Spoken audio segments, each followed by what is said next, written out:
is right here. We are right here between the hills, the stars, the sky, the river so clear, river so clear.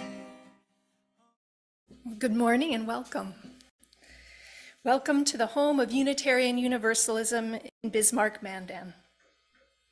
In our Unitarian Universalist community, we celebrate a diversity of beliefs, and we are guided by 7 principles which are printed on your order of service and can be found on our website. As we gather this morning, we acknowledge that we are in a place with a long history.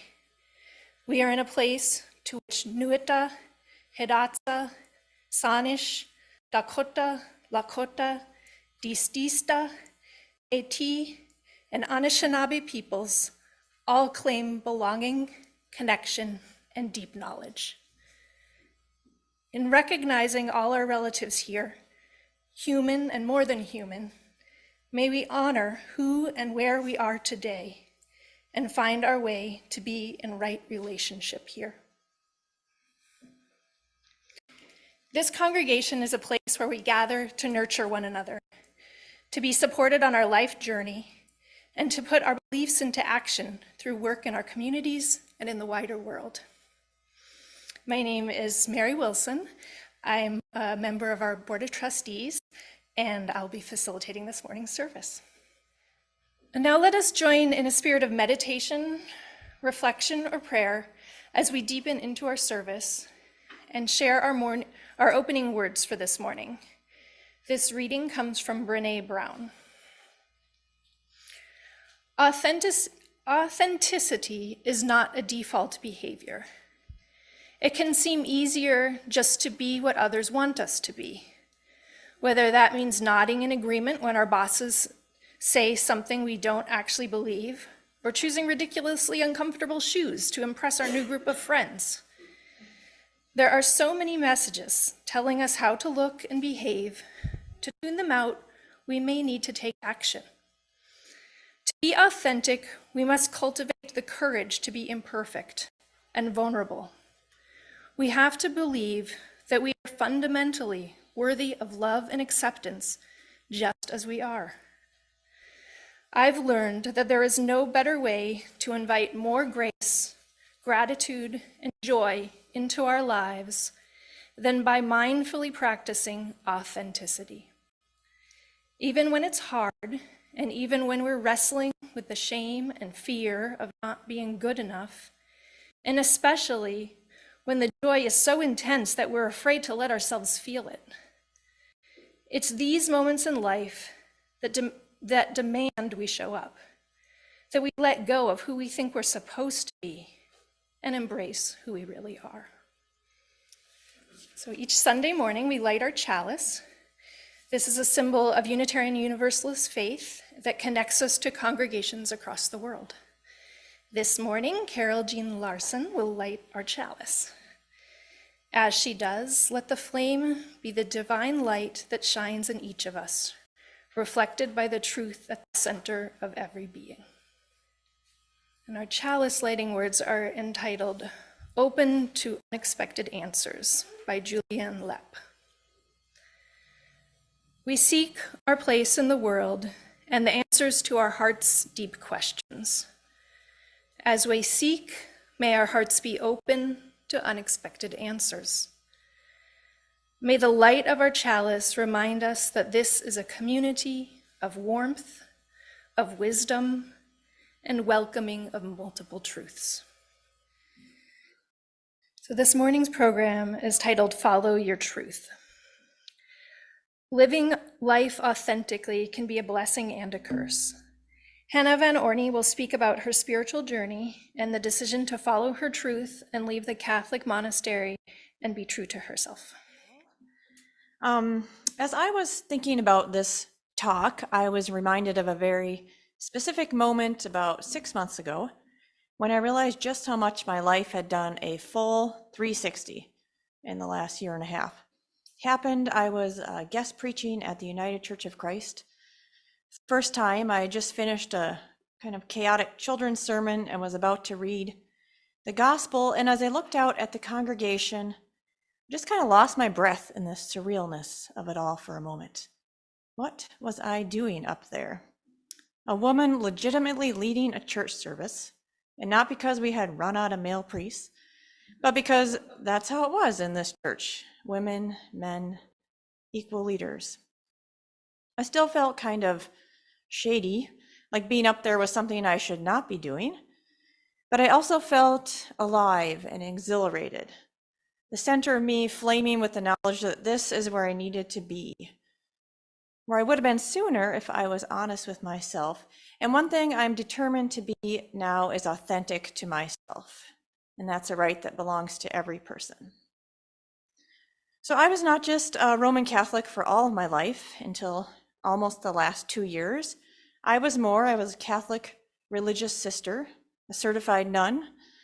I was a Benedictine sister who lived in a community of women for 14 years of my life, from age 26 to age 40. A lot of people leave the Roman Catholic Church. It's not that uncommon. Some of you are probably ex-Roman Catholics.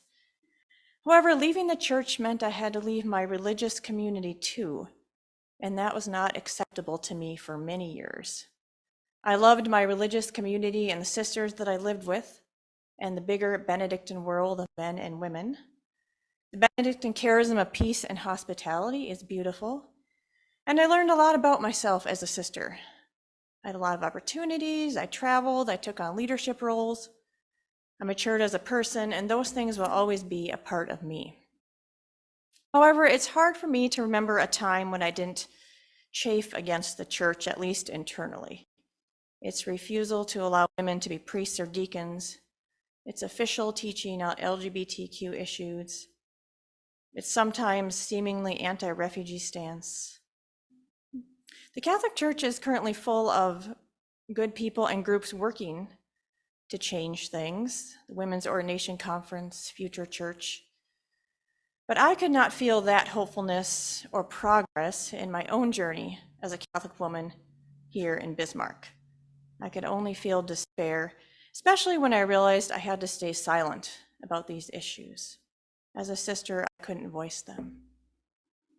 We hear and read stories a lot about people changing their lives in dramatic ways, sudden ways, but I couldn't ever imagine myself doing it until I had to, for my own conscience and my own sanity.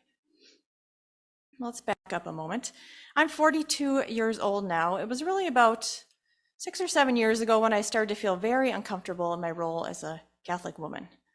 As I wrote in an article that would get me into some trouble, the article was called Searching for She. I wrote, as a woman, I was tired of being left out of my own religion. Even as a kid, I knew something was off when I could not be an altar server like my older brother. When I watched couples go through the deacon program and then the women would have to drop out. Even when I entered the religious life, knowing that I could only do that because the priesthood was closed to me. I used to watch the priest's hands sometimes at the masses we attended. As I was taught those hands, Christ could come through them and transform the bread and wine into the body and blood of Christ. And I wondered why a woman's hands couldn't do the same. The idea that God was male, I never questioned that as a child. I knew that God was male because we only use male pronouns. And as a result of that, it stood to reason that boys were better than girls. After all, if God was male, if God is the supreme being, then males are the superior species. It seemed reasonable and natural to believe that. Theologian Mary Daly said in 1973, if God is male, then male is God. So of course only males could have leadership roles in the church. I believed that for a long time, and I didn't consciously think about that inequality until much later. Growing up, I was fascinated with women heroes, especially historic type ones. I did a lot of papers and projects on Helen Keller, Rosa Parks, Harriet Tubman, Amelia Earhart, Shirley Chisholm. Although I didn't really think about it then, there were few female counterparts in the Catholic Church that I admired in the same way as these brave historic women who had stepped out of their normal female roles to perform courageous and daring acts because of their strong convictions. We had saint books at home during my childhood, and I would page through them, studying especially the female saints. I found Saint Maria Goretti, who would be my sister Maria's patron saint, to be interesting. According to the storybook we had, Maria Goretti was killed trying to resist a violent rape so that she could stay a virgin. That's how the story was written. At age 11, it was difficult to relate to that kind of conviction to one's virginity. I also found Saint Anne, my patron saint, the mother of Jesus' mother Mary, so Jesus' grandmother. She was nice, like a grandmother, ho-hum. She didn't excite me like, I remember I had a book at the time on Billie Jean King, women who had enough passion and bravery to fight for their rights. And then there was the Virgin Mary. There was always an emphasis on the word virgin. To me, she seemed very docile, always loving, obedient woman who eagerly said yes to this angel who told her she was going to give birth to God. Who says yes to that without batting an eye? I now know that Mary was much likely a more complicated, interesting, strong woman than I gave her credit for as a young person. But in my childhood, she seemed like kind of this boring, idle female perfection impossible for any girl to live up to. And as someone who was and is still not a huge fan of following rules, I didn't want any part of a woman who seemed so passive and meek. Of course, a large part of me believed then that passivity was a desirable human or female trait. So even as I studied and admired these female rule breakers, I worked on squashing those tendencies in myself and being a good girl, which I more or less was then. In high school, I became fascinated and emotional reading about the inequalities and the movements of the 1960s and 70s. And I ended up focusing on these movements when I went to graduate school later to get a master's degree in American history. But still, as I wrote and read and felt for these persecuted people of all kinds and how they overcame and fought for their rights, the plight of women and the feminist movement did not affect me in the same way. The fight for women's independence, birth control, the idea of bra burning, which didn't really happen, but it all made me very uncomfortable. It seemed to go against the Catholic Church in some way. And being part of this conservative Catholic community that I grew up in, I had this feeling I should not be rooting for people like Gloria Steinem or Betty Friedan, as much as I kind of was secretly. It was only after I got to college that I started to connect with this Roman Catholic Church that really colored every part of my growing up years. And this newfound love for this spiritual side of me came through this concept called social justice, or as the Catholic Church calls it, Catholic social teaching, which is an area of Catholic doctrine which concerns matters of human dignity and the common good. And as I went out and served the community with other young Catholics from my college's Newman Center and studied these Catholic social justice theories, it dawned on me that the Catholic Church could be more than male priests and sermons about sin and confession. And I began to discover real women in the Catholic Church. In college, I found women that had fairly important roles, not at the top, of course, in the church, and seemed to be treated more equally. They didn't defer to priests in hushed, odd tones, and they didn't think of themselves as lesser in this church that refused to allow them real leadership. They seemed to enjoy the faith and did what they could to enhance God's message. I became so infatuated with this idea of the Catholic Church that when I met some religious sisters in college, I eventually decided to join them. And what I saw looking at those first sisters I met were strong, capable, independent, intelligent women who had voluntarily connected themselves with the Catholic Church and its mission. Looking back, I may have been in a bit of a liberal Catholic bubble at the time in the Fargo-Moorhead area, and I had a very liberal-minded Newman Center director. So my troubling thoughts about the Catholic Church, clergy, the absence of women was not as sharp in my mind as I went through the early stages of religious life.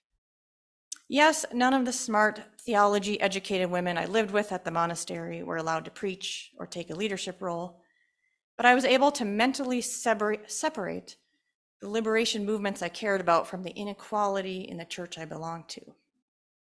After a few years in religious life, I started working in campus ministry at the college down south here, founded by the community of sisters I joined. Later, I became the vocation director for my community, so working with women who were interested in joining. These two experiences put me in the path of many, many priests around the country, really. Some were fine. Many had patriarchal kind of attitudes that were very tiring.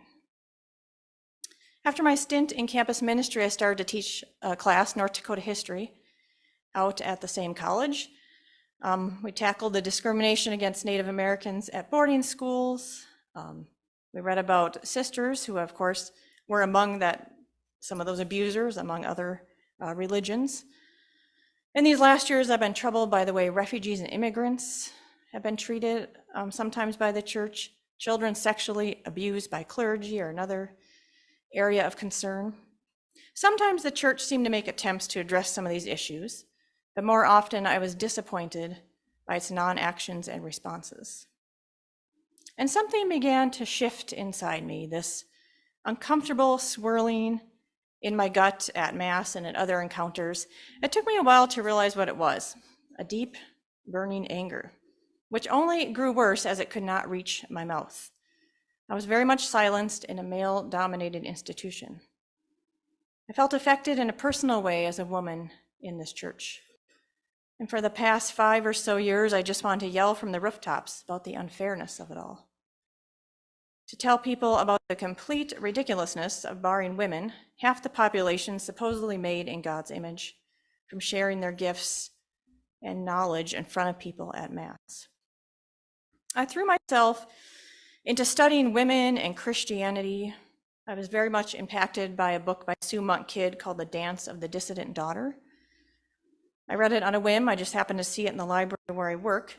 And as Sue Monk Kidd in the book described her own journey from being a fairly content pastor's wife who wrote on spiritual matters as a woman, as she wrote about her quest to find this female God in Christianity, I again became somewhat breathless with emotion. There was something so achingly familiar and painful in her journey.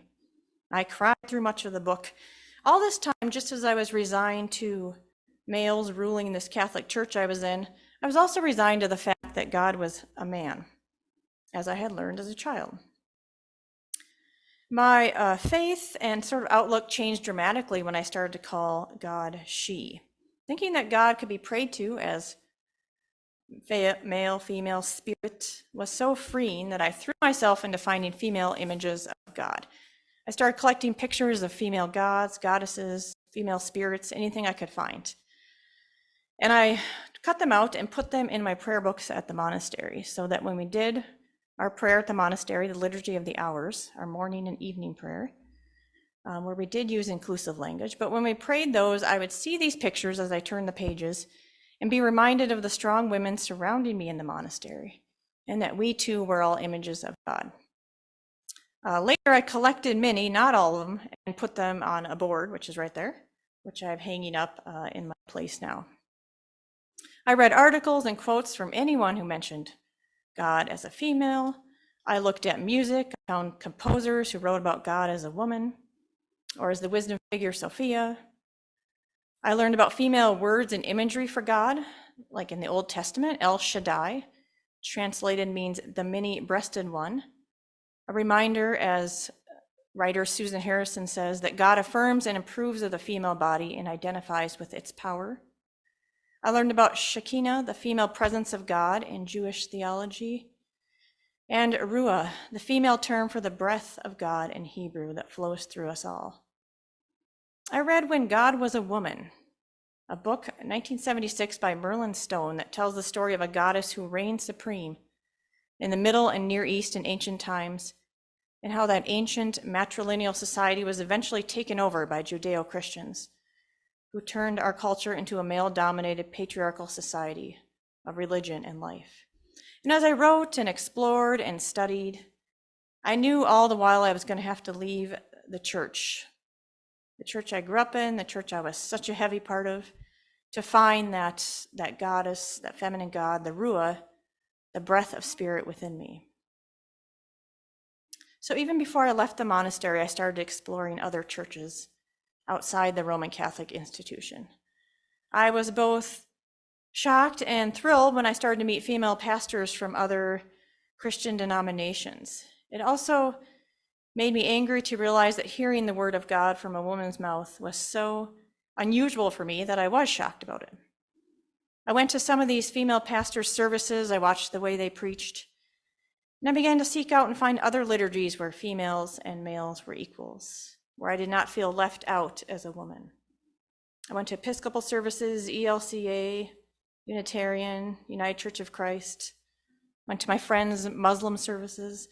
I watched ordained women educated at seminaries like our Catholic male counterparts stand in front of congregations and speak. One of my favorite services was an ecumenical Catholic service, or ECC, led by a female priest. I first attended in Minnesota right before COVID hit.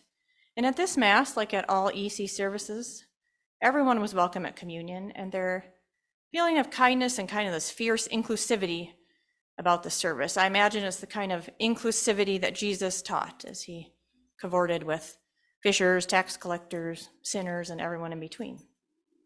At the ECC church, with its familiar Catholic prayers, but focus on equality, I felt welcomed and valued.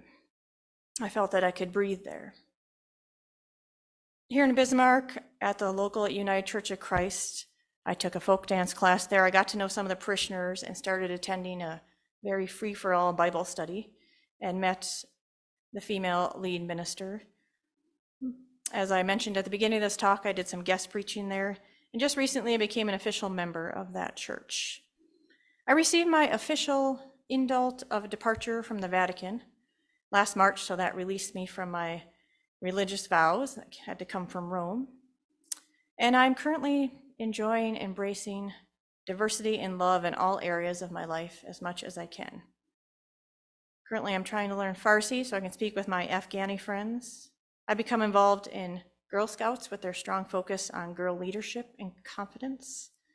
I'm on the board of Dakota Outright, and I've become involved with other groups that promote tolerance and kindness. I feel good living out in the open as a woman who can voice her thoughts on all issues without having to hide it. And I've had a lot of good support along the way.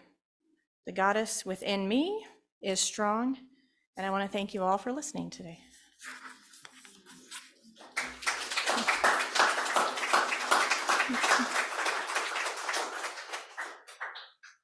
Do you want me to open for questions or no? It was a little longer.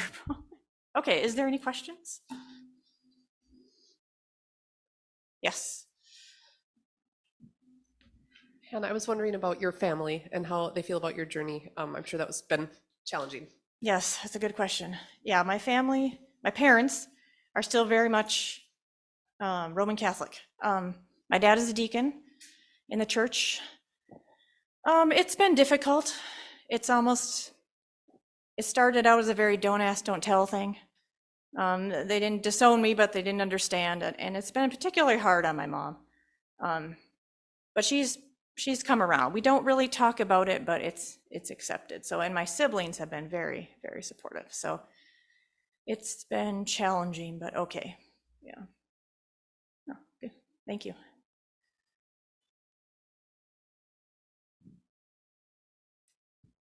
I don't know for sure if this question's relevant, but I'm assuming maybe you were somewhat financially dependent on the church prior. And I know for a lot of women, that kind of financial dependence maybe, or thought of losing financial, it's a big barrier, and it's real, and it's attached, I think, to like safety and security and some very basic needs.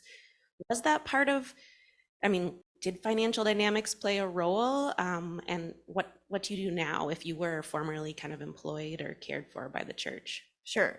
You mean leaving the monastery? Was that a concern? Yeah. Oh, sure. Yeah, I wasn't going to let that dominate the conversation. So a lot of people leave religious life, kind of like the Catholic Church. Many stay, but a lot leave. And normally the community, especially in a case like mine where I was final professed, the community makes sure that the person is not destitute. So we had a settlement, basically. I ended up being gifted the car that I was driving at the time. I was just working part-time, so I moved out and lived with my sister and her family for a while in Mandan. And they moved while I was there. And then I moved 5 times in the last 2 years, I think. I think I've settled now for a while. But yeah, I was looking for full-time work. But yes, hope that would never be a barrier to leaving, but monastic life is set up where you depend on the community, and that's purposeful for your goods and well-being, sort of that circle. So that was a big change, obviously, to go from that kind of life to living on my own and making my own car insurance payments and that kind of thing has been a big step, because it's, I was almost just nearing the end of 25 when I went in. So yeah, good question. Anybody else? Okay, thank you. We'll extinguish our chalice with the words by Roy T. Bennett. Don't let the expectations and opinions of other people affect your decisions. It's your life, not theirs. Do what matters most to you. Do what makes you feel alive and happy. Don't let the expectations and ideas of others limit who you are. If you let others tell you who you are living their reality, not yours. There is more to life than pleasing people. There is much more to life than following others' prescribed path. There is so much more to life than what you experience right now. You need to decide who you are for yourself. Become a whole being. Adventure. When I was a kid each week, Sunday we would go to church, pay attention to the priest. He would read the holy word, consecrate the holy bread. Everyone would kneel and bow. Today the only difference is everything is holy now. Everything is holy now. When I was in Sunday school, we would learn about the time Moses split the sea in two. Jesus made the water wine. And I remember feeling sad. Miracles don't happen still. Now I can't keep track, 'cause everything's a miracle. Everything's a miracle.